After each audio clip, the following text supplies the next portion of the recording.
Assalamualaikum warahmatullahi wabarakatuh. Ya ayuhan netizen, innal hamdalillahi nahmaduhu wa nasta'inu wa nastaghfiruh.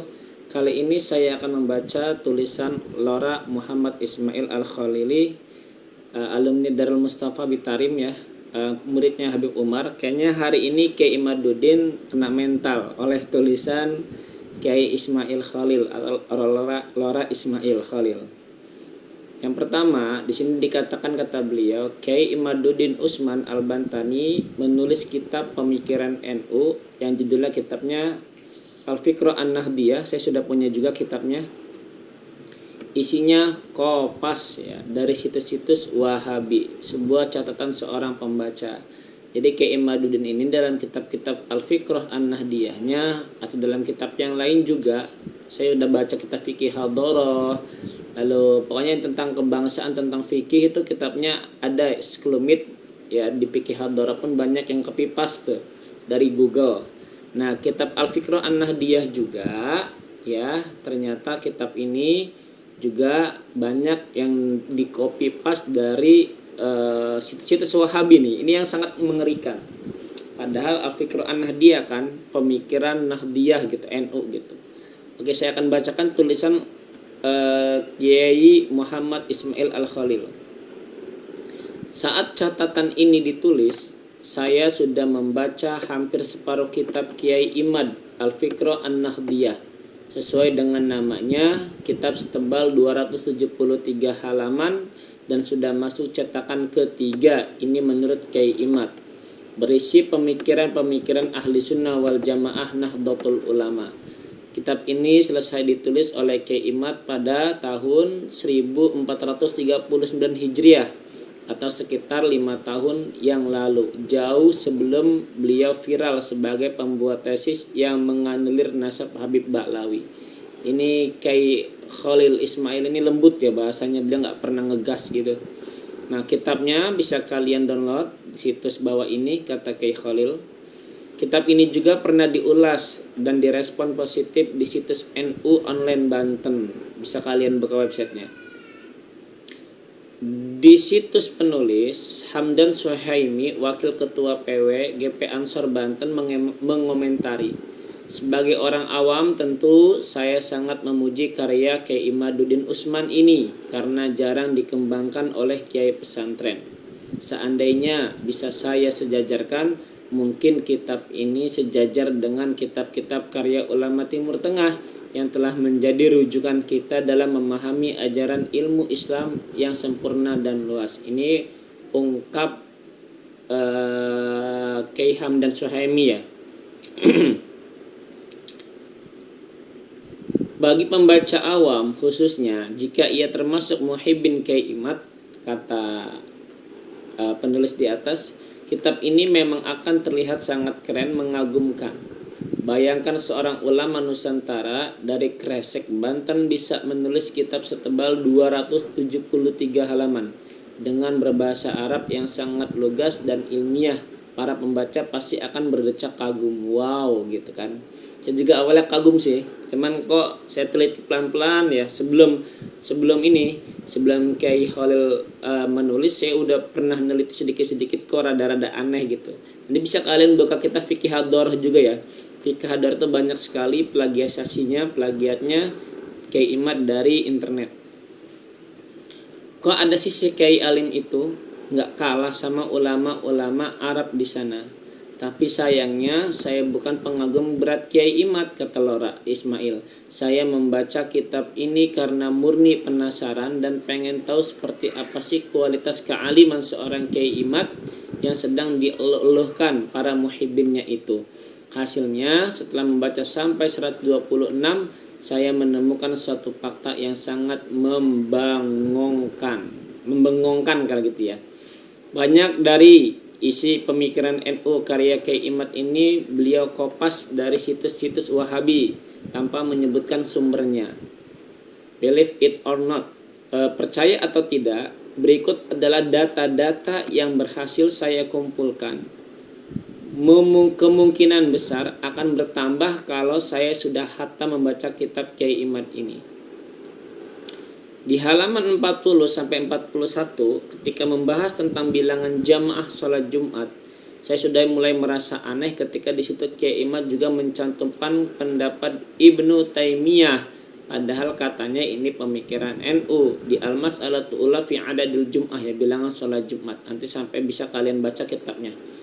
Ternyata ibarat ini beliau copy paste, atau lebih tepatnya ya di copy paste gitu lah, cuma sedikit modifikasi dari situs Wahabi berikut. Beliau lampirkan teman-teman tuh situs Wahabinya sama yang dari kitab tersebut. Perlu diketahui Islam Web ini adalah situs raksasa Wahabi yang biasa membuat fatwa-fatwa ulama-ulama Wahabi seperti bin Baz, Usman Al-Bantani dan Usmain Albani dan lain-lain. Nomor 2, di halaman 49 kita membahas khutbah dengan selain bahasa Arab. Kiai Imad menulis ittafaqu al-fuqaha'u al-anal aula an takunna al-khutbatu bil lugha al-arabiyyah walakinnakum ikhtalafu fi isyrati dzalika ala salasati aqwal, sampai seterusnya ya, sampai al-ayah bil lugha al-arabiyyah.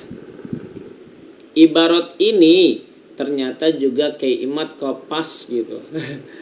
Plek ketiplek dari situs Wahabi, hanya saja beliau memodifikasi sedikit akhir ibaratnya ma'ajiyada wal ikhtisor katanya. Berikut ini link situsnya.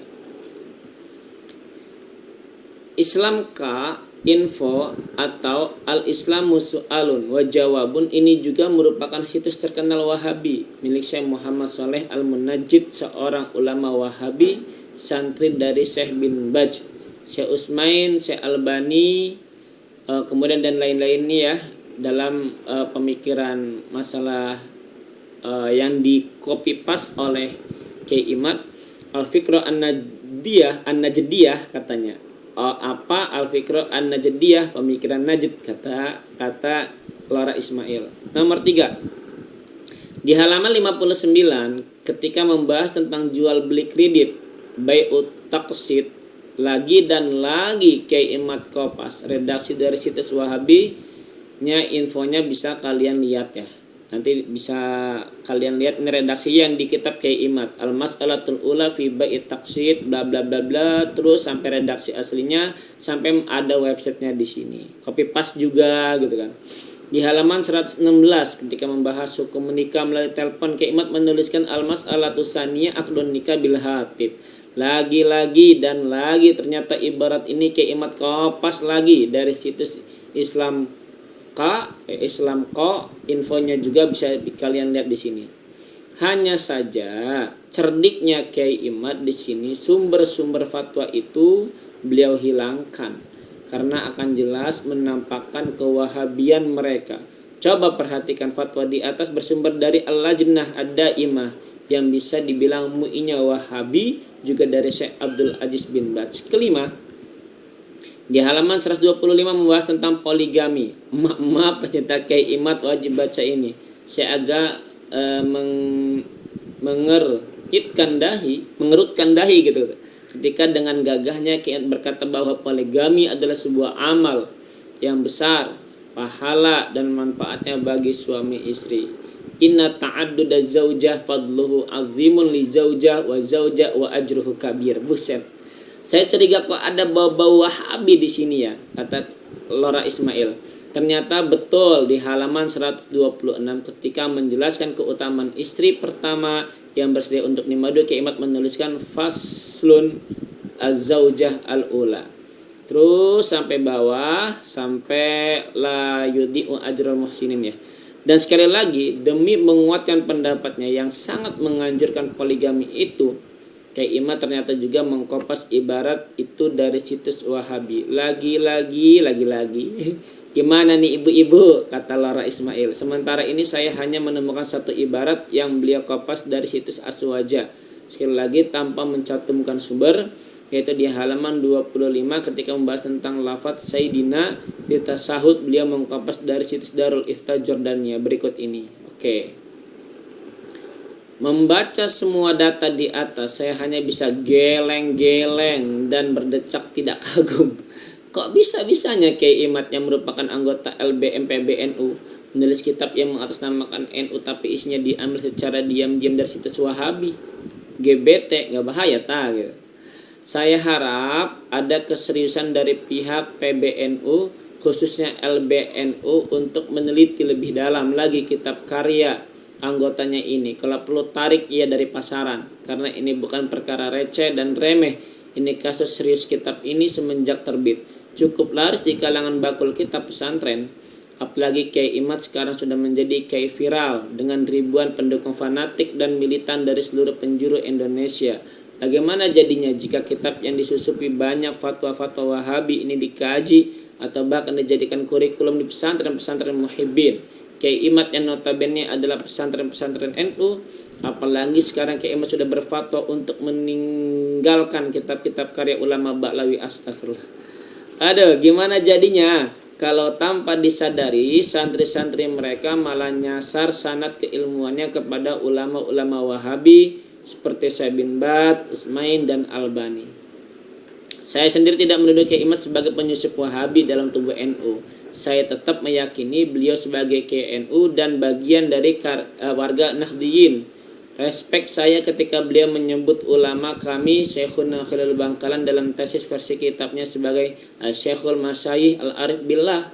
Respek ketika dulu beliau menyambut dengan baik tim kami Turas Syekhuna Khalil ketika melakukan kunjungan penelitian di Banten. Hanya saja pertanyaan liar di kepala saya, apa tujuan Kiai Imad menyusupkan fatwa-fatwa ulama Wahabi itu di kitab yang beliau namakan sebagai kitab pemikiran NU? Iki maksudnya piye? Mbok yo jangan namakan Al-Fiqra An-Nahdiyah kalau gitu, tapi Al-Fiqra Al-Imadiyah, Al-Fiqra Gogaliyah, Al-Fiqra Al-Qapasiyah, satu lagi Al-Fiqra Kaburiyah. Canda teman-teman. Ingin rasanya saya sampaikan kepada beliau bahwa menukil sebuah maklumat tanpa mencantumkan sumber rujukannya itu adalah sebuah pengkhianatan dan penipuan ilmiah. Imam Nawawi dalam kitab Majmu'nya bahkan mengatakan wa min nasihati, terus ya bisa dibaca Arabnya sampai lidzalika daim, termasuk bagian dari nasihat adalah menisbahkan suatu faedah ilmu kepada pengucapannya. Barang siapa yang melakukan itu maka ilmu dan keadaannya akan barokah. Akan tetapi barang siapa yang menukil sebuah kalam dan membuat orang lain mengira itu adalah ucapannya, maka ilmunya tidak akan bermanfaat dan keadaannya tidak akan barokah. Karena itu para ahli ilmu sejak dulu selalu menisbahkan sesuatu faedah kepada pengucapannya. Dulu para ulama-ulama NU berjuang keras untuk menjauhkan masyarakat dari pemikiran-pemikiran Wahabi. Sekarang ada kiai yang merasa paling NU, bahkan ngarang kitab tentang pemikiran NU, anggota LBM NU pula, tapi isi kitabnya malah menukil dari ulama-ulama Wahabi. Mari rapatkan barisan dan sama-sama juga jaga NU kita seperti apa yang pernah didawuhkan oleh Syekh Maimun Jubair, Masio yoyo nukui tinggalnya para wali yo wajib dijogo. Bagaimanapun juga NU adalah peninggalan para walinya.